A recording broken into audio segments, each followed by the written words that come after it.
On vous souhaite la bienvenue à ericlatour.com. Vous savez qu'on est à l'aube de l'été 2014 et puis il y a une destination touristique qui est à quelques minutes de chez nous, qui vaut vraiment le détour. Venise en Québec, c'est refait une beauté. Ce n'est pas le Venise que vous avez connu, pour lequel peut-être on a entretenu, à tort ou à raison, certains préjugés, puis il y avait des problématiques avec la qualité de l'eau. Tout ceci, évidemment, s'est beaucoup amélioré. Depuis les inondations de 2011, il y a eu des millions et des millions et des millions d'investissements par le milieu, un groupe de gens d'affaires, des locaux, des gens qui habitent là. Marina, auberge, restaurant, coin des artisans, croisière avec un nouveau bateau. Il y a toujours le terrain de golf avec un investissement éventuel. Bref, il se passe beaucoup de choses à Venise en Québec, éventuellement le prolongement de la 35 aussi, ce qui va faire en sorte qu'en 20 minutes, on va se trouver à Venise en Québec. On va faire le tour de la question avec le maire Jacques Landry dans quelques instants. Mais d'abord, parlons de Au-Vert-Dose. C'est un bar à jus. C'est également un restaurant santé qui vient d'ouvrir dans le Vieux-Saint-Jean, au 300 de la rue Champlain, dans le complexe de la famille Le Gall.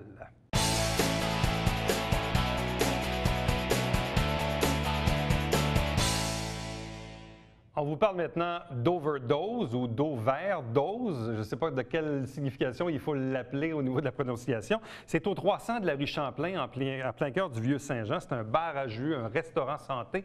Avec nous pour en parler, Lydie Le Gall. Bonsoir et bienvenue. Bonsoir. Est-ce qu'on dit au-vert-dose? Au-vert-dose. Au-vert-dose. Oui. Il faut comprendre l'écriture, évidemment, du mot.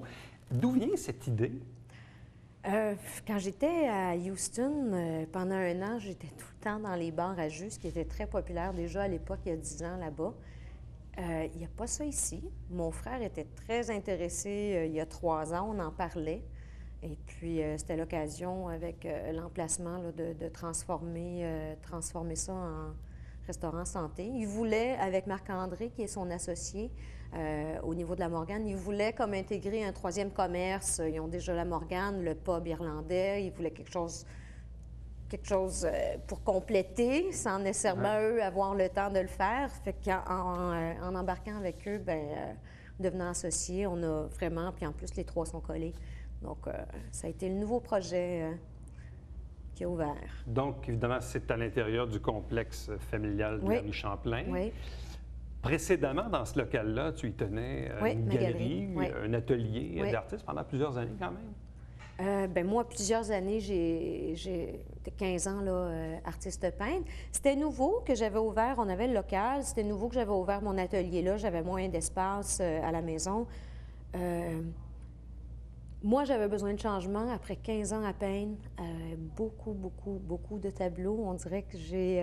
As-tu commencé à ralentir épuisé. un peu? Ah oui. J'ai complètement. épuisé, pas mon talent, parce que mes derniers tableaux sont très, très beaux, mais juste moins envie de peindre comme ça. J'ai envie de retrouver juste le plaisir de peindre pour moi et non pour une production, pour vendre en galerie. Donc, je suis toujours représentée en galerie un peu partout à travers le Québec. Ça, je le suis toujours. Mais dans mon quotidien, maintenant, j'ai complètement changé. J'avais envie de voir du monde, être toujours enfermée à la maison. Pendant 15 ans, ça commence à peser lourd à un moment donné en balance. Alors là, je suis entourée de monde. J'ai toujours du monde qui viennent... Arrive donc le projet Au-Vert-Dose. Au-Vert-Dose. Le nom, il est venu comment? C'est sûr que je cherchais des noms qui avaient... toujours le mot vert, je cherchais le mot santé, tout ça, puis à force de trouver là, sur Internet des jeux de mots, j'ai trouvé Au-Vert-Dose. On a trouvé ça bien parce que, d'un, ça dit une dose de verre, de la façon qu'on l'a écrit, mais c'est aussi une overdose de produits, des additifs alimentaires, de gluten, de sans lactose. C'est une overdose aussi au niveau alimentaire pour un peu tout le monde en ce moment. Qui prennent conscience que des enzymes, on en a tant, et puis à un moment donné, on n'en produit plus, et puis on a besoin de changer l'alimentation pour ça. Quand tu faisais référence en introduction à Houston, où à l'époque, tu disais que les bars à jus et tout ça, c'était quand même très populaire. On fait référence à quelle période, à quelle année? Il y a 10 ans. Il y a 10 ans, moi, quand j'étais là, c'était vraiment populaire. Même en Californie, là, c'était déjà avancé. Nous, ça fait juste quelques années. Encore, on en a qui sont assez, comme dans les centres d'achat, des choses comme ça. On en a qui ont ouvert, mais qui rajoutent des jus mélangés. C'est pas juste le fruit frais. Nous, on a à peu près juste la mangue qui est congelée, parce que c'est difficile d'en avoir tout le temps. Mais sinon, c'est que du fruit et du légume, beaucoup de légumes. Parce que dans les 20 dernières années au Québec, et c'est plus du restaurant végétarien, là, comme le Commensal, où on dirait qu'au fil du temps, malheureusement, ça a presque tout été fermé un peu partout. Même les gens ne se rappelleront pas, mais ici à Saint-Jean, on a eu un Commensal l'espace de peut-être une année, là, au Hall Saint-Jean, là où il y a la pharmacie en ce moment. Et finalement, ça n'a pas perduré dans le temps. Mais là, dans ce cas-ci, on parle plus d'un restaurant santé et bar à jus. C'est pas comme un Commensal, c'est pas comme un restaurant végétarien. Je touche, comme je l'ai marqué sur l'enseigne, à chacun son régime. Donc, je ne suis pas nécessairement juste végétarien, végétalien, crudivore. La grosse mode en ce moment, c'est crudivore. Il y a beaucoup de gens qui commencent à découvrir ça. Je touche à tout. Donc, on peut autant retrouver une poitrine de dinde qui sera sans gluten, sans additifs, mais je ne veux pas me restreindre. Parce que si je me restreins et que je ne veux pas de noix, bien là, les crudivores, je ne peux pas cuisiner. Si j'enlève le lactose partout, le lactose, on n'en met pas. Ça va. Mais c'est sûr qu'à chaque régime, on se bloque un autre régime, là.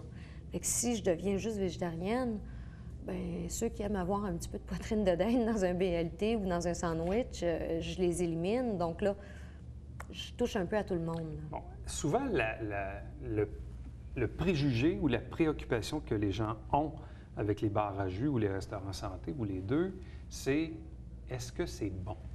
Oui. Parce qu'au bout du compte, c'est ça l'affaire. Donc, si on se dit, oui, c'est super sexy de prendre un jus de céleri, là, mais si c'est pas bon, c'est pas intéressant. Donc, comment on fait pour agencer les saveurs pour qu'au final, ça soit bon en bouche? Il faut mélanger.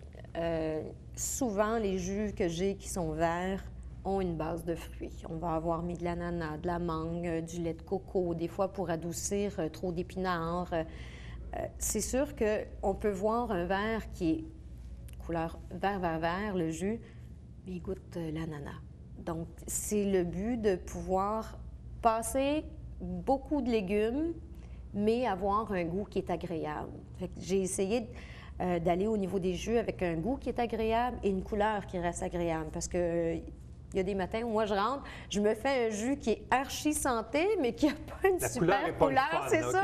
Des fois, c'est juste pour moi. Donc, il a fallu que je dose un petit peu au niveau de la couleur pour m'assurer que, bon, ça soit agréable à voir, que les gens disent « Wow, as-tu vu la couleur? Un super pêche! » Alors, non, ils sont très bons. Mais l'idée, c'est toujours de mélanger fruits et légumes dans un jus? Oui, fruits et légumes. Dans presque tous les, à part la gazpacho, là, qui est vraiment juste du légume, pratiquement tous les fruits ont, tous les jus ont des fruits, oui. À ce moment-là, puis c'est quoi le format, là, je veux dire? Bien, j'ai des 12-11 et des 16-11 qui peuvent, en take-out, partir avec. Et puis, ça, c'est juste donc, la portion... des boissons froides? Oui. Toujours? Oui, ça, c'est juste la portion jus. Mais après ça, il y a la portion cuisine. Bon. Juste pour compléter sur la portion jus, est-ce qu'à ce moment-là, un jus de 16 onces va correspondre à une portion de fruits, une portion de légumes? Oui, oui. Ça, facilement, même plus. Ce qu'on peut rajouter, c'est beaucoup de noix, beaucoup de lait d'amande, du lait de soya, oui, qui ne changeront pas nécessairement. Pour le protéiné, c'est ça? Oui, oui. J'ai aussi de la protéine crue qui est vraiment végétale. C'est sûr qu'elle a un goût. On met beaucoup de menthe, beaucoup de basilic. On va aller couper. Donc, on peut faire l'équivalent d'un repas? Oui. Complet? Oui, j'en ai un, bleuet, banane, et puis on met du tofu dedans. Fait qu'il devient crémeux. On sent pas du tout le tofu qui n'a aucun goût, mais on est parti pour un repas complet. Ah oui, on tient une bonne partie de la journée avec. Parlons maintenant plus de la portion cuisine. Donc, tantôt, tu parlais de dinde. Bon, mais bref, le menu, ça peut ressembler à quoi? J'ai beaucoup de râpes. Au niveau des râpes, pour aller trouver une clientèle là, sans gluten, moi, j'utilise des déshydrateurs. Ce que j'ai qu'il n'y a nulle part ailleurs, c'est des cuirs de fruits. Donc, c'est une purée de fruits que je fais qui est étalée comme un râpe très, très mince, comme un tortillas, dans un déshydrateur qui est passé au déshydrateur pendant 8 à 10 heures, juste vraiment à 42 degrés. Donc, au niveau des crudivores, ils restent dans leur degré parce que si on pense plus de 42 ou 47 degrés, ils ne considèrent plus que c'est alimentation vivante. Et au bout de 10 heures, je me retrouve avec une pellicule malléable, juste de fruits, de purée de fruits, comme des rouleaux de fruits pour les enfants. Et je fais des râpes avec ça. Donc, j'ai un râpe de cuir de fraises, où est-ce qu'on met du fromage de chèvre, de la fraise et tout ça. Ça va chercher le sans gluten, parce que tout ce qui est pâte, pain, etc., sans gluten, ça peut être cassant, ça peut être moins malléable. Non, c'est moins évident. Puis là, je vais vraiment chercher les crudivores puis les sans gluten avec ça, qui découvrent une autre façon. Le déshydrateur, c'est pas tout le monde qui en a. Fait que là, ils découvrent, en tout cas, deux râpes comme ça. Les sans gluten et les sans lactose, je pense que de façon assez populaire, dans la culture populaire, les gens, c'est connu. Ça fait quelques fois que tu dis le mot crudivore. Je suis convaincu qu'il y en a à peu près le 3/4 qui ont fait comme ça. C'est quoi ça, crudivore? C'est qu'on mange cru, tout simplement. Donc, on ne cuit pas les aliments. C'est pas juste des crudités, là? Non, non, non, non. Ah non, il y a beaucoup de noix. Quand on tombe crudivore, si on a des allergies aux noix, on peut presque pas manger. Parce que beaucoup de choses, comme j'ai des quiches crues qui sont faites, les pâtes sont faites à base de noix. Ensuite de ça, tout ce qui est à l'intérieur, c'est de la purée de légumes qui a été mis dedans et qui fige des fois juste avec un additif d'algues aguar. Alors, on retrouve une alimentation qui reste vivante parce que quand on cuit les aliments, ça produit une toxine et qui est difficile à digérer. Donc, les alimentations vivantes, les gens prônent ça pour plein de choses, que ce soit la polyarthrite rhumatoïde. Les gens deviennent crudivores. C'est un peu nono comme question, mais ça inclut pas, par exemple, un tartare de saumon? Oui. Ça rentre là-dedans? Ça dépend. Okay. Il y a des végés crudivores. Oh! Eux, il n'y a aucune viande. Et les autres, les appellent comment? Il y a les végétaliens qui sont crudivores aussi. Il y a les végétariens aussi. Ouais. Puis après ça, mon Dieu, je ne me rappelle plus du nom. Il y en a qui éliminent Mais tout. c'est des crudivores qui mangent de la protéine animale. Oui, les crudivores, ils vont manger un tartare, un tartare de saumon, tout ce qui est cru. Oui, ils vont le garder cru. Donc à ce moment-là, ils ne sont pas privés là-dessus. Est-ce qu'il y a un marché pour ça dans une région comme ici?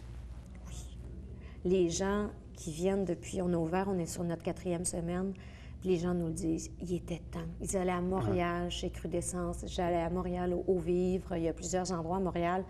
Ils disaient, il était temps qu'il y ait ça à Saint-Jean. Fait que, à date, c'est le commentaire, enfin. Quelles sont les heures d'ouverture? On est du mardi au dimanche. On a fermé le lundi pour l'instant. Et de 10 h le matin jusqu'à 17 h le soir. Pour l'instant, on n'ouvre pas le soir. Peut-être qu'on va le faire là, à l'automne, on va voir. Peut-être même cet été, on va voir. Ça dépend du staff, ça dépend de l'achalandage. C'est sûr que des fois, il y a des gens qui voudraient un petit peu d'alcool le soir, ce qu'on n'a pas encore. Il y en a à côté, par exemple. Oui, il y en a à côté. On leur dit, vous pouvez prendre un jus puis aller mettre une petite dose de rhum dedans s'ils en ont envie, là. Ou l'inverse, ils peuvent venir de notre côté chercher un jus puis le prendre sur la terrasse de la Morgane puisque c'est ensemble. Overdose, 300 rue Champlain, donc en plein cœur du Vieux-Saint-Jean, donc à côté de la Morgane, de la Trinquette et tout ça, là, dans le même secteur du Vieux-Saint-Jean. Donc, Overdose, bar à jus et restaurant santé. Merci beaucoup. Bonne chance. Merci. Au revoir. Restez avec nous puisqu'au retour, on vous parle de Venise en Québec.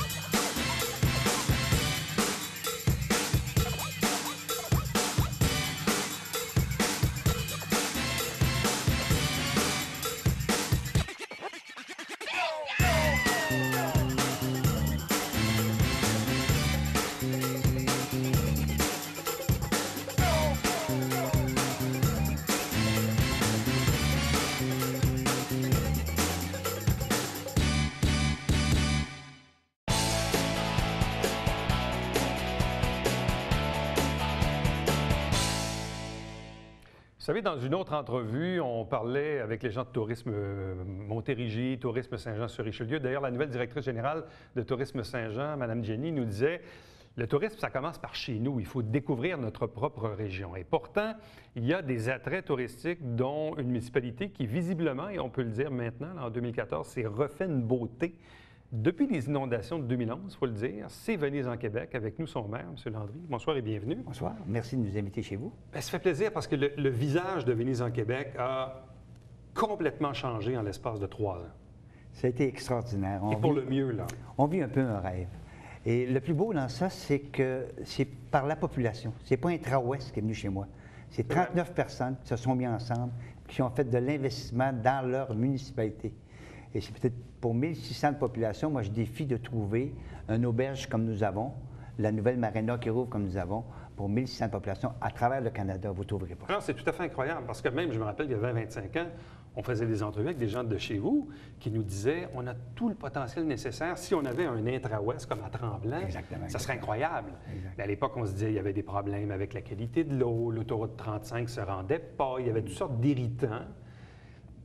À quoi expliquez-vous la prise en charge et l'investissement des gens du milieu à l'égard de Venise en Québec? C'est quoi la bougie d'allumage? Je pense qu'à quelque part, comme je disais tantôt, moi, le maire, je fais juste donner des poignées de main. C'est ma population qui fait le changement.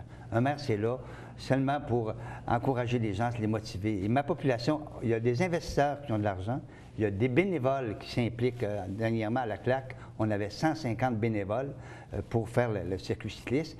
Et il y a ceux qui nous accompagnent toujours, les gens. Je pense à quelque part qu'on vient de découvrir que le lac Champlain, c'est pas un petit lac. On avait une place extraordinaire pour le développer.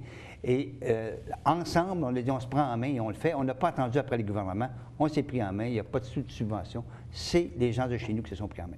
En quoi les inondations de 2011 ont été, disons, un élément moteur pour le développement rapide de Venise en Québec? Ça avait débuté un petit peu auparavant, la motivation des gens. C'est surtout lors d'un... on a exproprié une propriété, nous, qui s'appelait un vieux motel, le vieux restaurant, que la municipalité a exproprié. Et lors de cette soirée, il y avait un groupe là-bas qui était opposé un peu à ça. Puis le groupe a dit à une personne, vous n'êtes pas content, achetez-nous de bord. Et les personnes qui ont dit, oui, combien? Et à partir de ce moment-là, la motivation est partie. Ça, c'était avant les inondations? Ça, c'était... oui, un petit peu avant les inondations.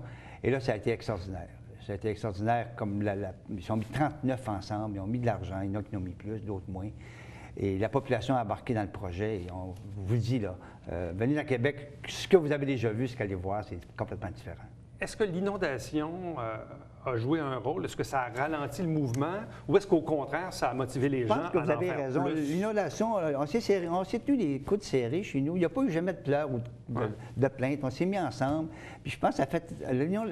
Dans l'épreuve, on peut sortir de là très gagnant. Et Venise en Québec en est un exemple. Bon, je me rappelle, il y a quelques années, on avait reçu M. Fréjot en entrevue, notamment sur les premiers balbutiements de la croisière. Oui. Là, aujourd'hui, vous avez un nouveau bateau? On a un nouveau bateau de 170 places. Et pour vous donner l'information, depuis 2 semaines, le bateau est plein. Des autobus qui rentrent de façon régulière au niveau de la promotion. Quel est le circuit? On va sur le lac Champlain, côté Québec. On essaie d'aller du côté américain. Et drôle à dire, c'est plus les douanes américaines qui nous empêchent, c'est les douanes canadiennes. Pourquoi? Parce que pour revenir, et là, ça serait bien coûteux pour eux de vérifier les gens, mais on va gagner. On y va avec le temps, là. Mais présentement, on fait le lac Champlain, on arrête à Saint-Armand, des petites boutiques dans ce coin-là, puis on revient tranquillement. Mais c'est surtout l'animation. Il y a un chanteur, ça dure combien de temps, la randonnée? Environ 2 heures. Puis des fois, il y a des soupers croisières, il y a des soupers, des croisières avec des soupers, il y a des déjeuners, il y a toutes sortes de thèmes dans lesquels, sur le bateau, là, les gens sont très actifs. Donc là, vous avez une croisière avec un nouveau bateau. Oui. Vous avez une nouvelle marina. Une nouvelle marina, c'est la bâtisse de la marina, là. La marina n'est pas encore faite, mais c'est un projet. La nouvelle bâtisse ouvre justement demain. La marina, c'est quelque chose d'extraordinaire. Ils ont investi 1 million dans cet endroit-là, juste au bord du lac. C'est fantastique. Parce que les bateaux chez vous, ils peuvent transiter, je ne connais pas beaucoup la navigation, là, mais quelqu'un qui est sur la rivière Richelieu à Saint-Paul, qui descend dans le lac Champlain, il peut revenir par chez vous? Oui, il peut revenir chez nous, mais seulement la baie, c'est pas nécessairement creux, peut-être 17 pieds, 16 pieds. Donc, des gros bateaux peuvent plus ou moins venir. Cependant, ce qu'on veut développer beaucoup, c'est la voile, les voiliers, les catamarans. Je pense à quelque part. Il y a beaucoup de kites chez nous, les jeunes qui font du kite. Évidemment, la pêche est très populaire. Il y a la natation. L'eau, vous savez, depuis 5 ans, nous n'avons jamais arrêté la natation à cause des algues bleues. Il y en a quelques fois, ça se repousse et ça revient. Bon, ça, c'est l'autre question, parce que la qualité de l'eau, là, en 2014, là, par rapport à ce qu'on a déjà vécu, ça ressemble à quoi? Là? C'est magnifique. Évidemment, la municipalité, au commencement, on s'est aidé aussi. On a fait des Goûts-Lacaduc dans Pointe-Jamerson, un gros projet. Là. Ouais. Évidemment que ça... Par contre, le bassin versant et d'autres organismes aident beaucoup aussi à enrayer le phosphore.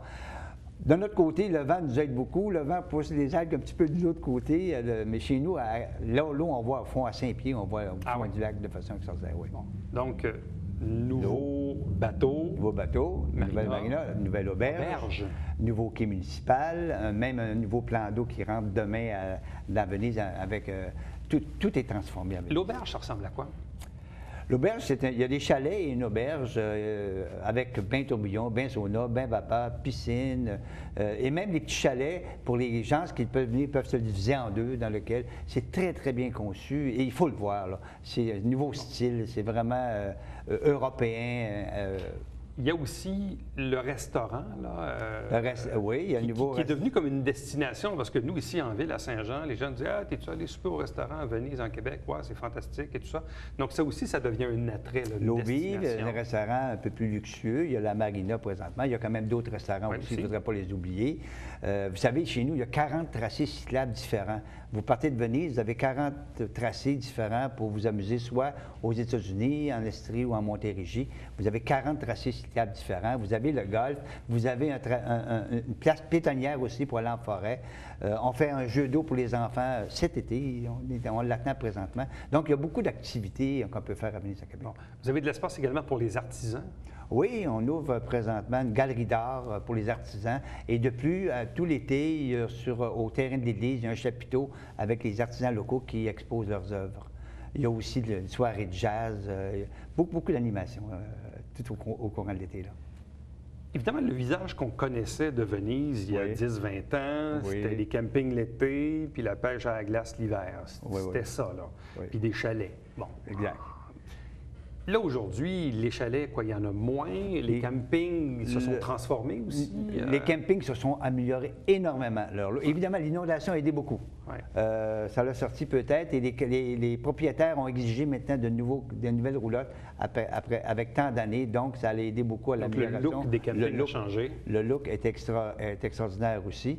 Et l'eau aussi, qui est beaucoup plus propre, aide beaucoup aussi. Pour les plages. Pour les plages, oui. En tout et partout, il y a eu combien d'investissements? On est rendu, juste avec le projet de l'auberge et la marina, c'est 8 millions. Le golf, un projet de 5 millions de condos en face du golf. En arrière de l'église, il y a un nouveau projet de 3 millions. Fait que pour le maire, c'est très, très bien, ça. Il aime beaucoup ça, des nouveaux projets comme ça. Là. Ça va être bon pour les revenus. La municipalité, bien oui. Une municipalité comme chez vous, ça roule avec un budget de une couple de millions? 3 millions. 3 millions par année? 3 millions par année. Et vous savez, les citoyens sont embarqués avec nous, là. Moi, je suis maire, j'ai le privilège d'avoir des investisseurs, des bénévoles et des gens qui sont embarqués dans la parade. C'est intéressant comme maire d'être comme ça, là. Est-ce qu'il y a déjà eu chez vous une analyse ou une étude ou un plan d'affaires sur le potentiel de visiteurs dans le cours d'une année, principalement l'été, évidemment? Là. On l'a tous les ans parce que nous avons un kiosque touristique dans lequel on dirige les gens qui vont chez nous. L'année passée, je pense qu'il y avait eu 10 000 visiteurs. Pour nous c'est beaucoup, Saint-Jean. Oui. Évidemment, c'est pas la même chose. Pour nous, c'est beaucoup. Et cette année, on pense encore plus parce que, évidemment, il y a aussi une belle annonce publicité qui se fait, payée par les commerçants qui font sur le réseau de télévision, donc qui nous aide beaucoup à attirer les gens chez nous. Une fois la 35 complétée, croyez-vous que ça sera comme l'effet final là, sur le potentiel? C'est l'effet qui va vraiment arriver présent. On s'attend de ça à l'automne, on l'espère, que ça va être la vraie date. Jusqu'à Saint-Sébastien. Jusqu'à Saint-Sébastien, mais à partir de Saint-Sébastien, vous savez, ils font la route entre les deux. Et évidemment que la 35 va nous aider énormément à attirer les gens. 20 minutes pour aller chez vous. 20 minutes de chez nous, du pont Champlain, environ 35 minutes. C'est une affaire... comparativement aux autres endroits des bords de l'eau, c'est vraiment près, là. Et surtout avec toutes les nouveautés qui s'en viennent, les nouveaux restaurants et ainsi de suite. Il y a un nouveau restaurant aussi qui vient d'ouvrir avec M. Farago, là, qui, le fils de Tony Farago, Maxime Farago, qui, lui, c'est plein tout le temps. Donc, c'est une autre activité.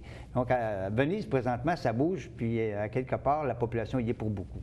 De quelle façon les gens peuvent-ils se renseigner sur justement tous les attraits, de même que les activités, la programmation et tout ça? Il y a la site du lac Champlain. Site veut dire Société Initiative Touristique Économique du lac Champlain, dans lequel nous avons un site Internet qui peuvent s'informer sur les jours. À la municipalité aussi, sur le site de la municipalité. Je pense que les gens pourraient s'informer là, voir ce qui se passe. Mais l'idéal, c'est de venir, surtout de Saint-Jean, ça coûte pas cher le gaz.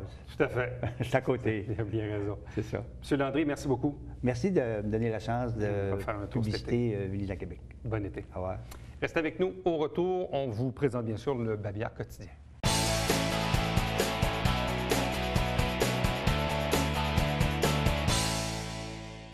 Horaire estival du côté de l'autobus numéro 96. Il y a eu des ajouts, des modifications au circuit, améliorations. Bref, pour obtenir des renseignements, vous cliquez sur le site Internet qui est à l'écran en ce moment. À chaque semaine, on vous présente notre émission Saint-Jean-sur-Richelieu qui résume les extraits des travaux du Conseil de ville. On a fait la captation du dernier le lundi 2 juin. On sera en pause durant l'été, mais évidemment, les clips restent toujours disponibles via notre page Facebook en format YouTube. Télébingo, il en reste 2, en fait, dimanche qui vient le 15 et dimanche le 22. Après ça, il y aura la pause estivale. Toujours 3 500 $ en prix. La carte pleine est à 2 000. Il y a une trentaine de dépositaires dans la région que l'on dessert pour acheter vos livrets qui sont au coût de 8,50 $. Télévision du Richelieu, les coordonnées sont affichées à l'écran pour me joindre directement. Éric Latour en un mot, à commercial-tvhr9.com. Également, on vous invite à devenir adepte de notre page Facebook, notre compte Twitter également.